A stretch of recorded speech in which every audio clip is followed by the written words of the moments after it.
मुंबई पालिकेसाठी भाजपचा नवा फॉर्म्युला। ठाकरेंचे नगरसेवक असलेल्या जागांवर भाजपचा सर्वे। शिंदे आणि भाजपांमध्ये कशा पद्धतीने जागा वाटल्या जाणार या संदर्भात सर्वे। अंतिम निर्णय वरिष्ठ पातळीवर होणार।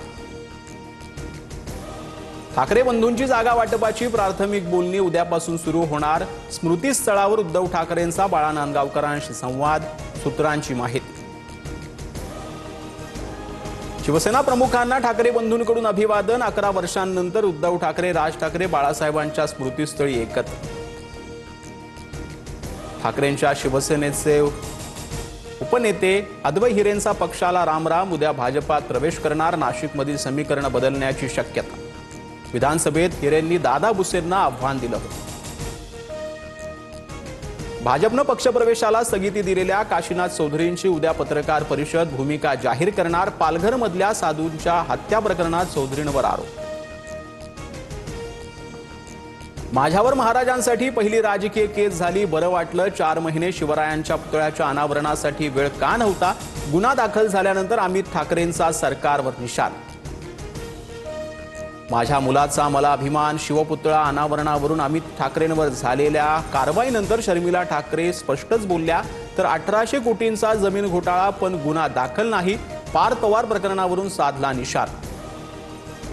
नगरपरिषदा आणि नगरपंचायतींसाठी उमेदवारी भरण्याची मुदत संपली। राज्यातील 246 नगरपरिषदा आणि 42 नगरपंचायतींसाठी 2 डिसेंबरला मतदान, तर 3 डिसेंबरला मतमोजणी होणार।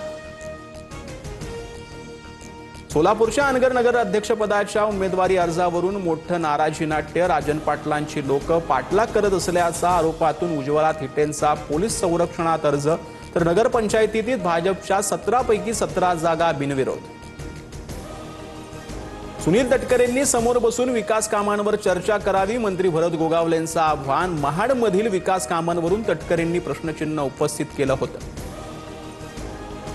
हिंजवडीतील तन्वी साखरे अपघात प्रकरणी फरार डंपर चालक अटकेत, तर पोलिसांनी अवजड वाहनांवर नियंत्रण ठेवणं आवश्यक, या दृष्टीनं उपाययोजना करणं गरजेचं। सातत्यानं होणाऱ्या अपघातांच्या पार्श्वभूमीवर खासदार सुप्रिया सुळेंचं ट्विट। माझी लाडकी बहीण योजनेतील लाभार्थ्यांना ई-केवायसी साठी 31 डिसेंबरपर्यंत मुदतवाढ। मंत्री आदिती तटकरे यांची ट्विट करत माहिती। योजनेच्या लाभाची सातत्यता कायम राहणार। बांगलादेशच्या माजी पंतप्रधान शेख हसीनांना फाशीची शिक्षा। 2024च्या हिंसाचार प्रकरणात शेख हसीना दोषी। बांगलादेश शेख हसीनांच्या प्रत्यार्पणासाठी भारताकडे अर्ज करणार असल्याची माहिती।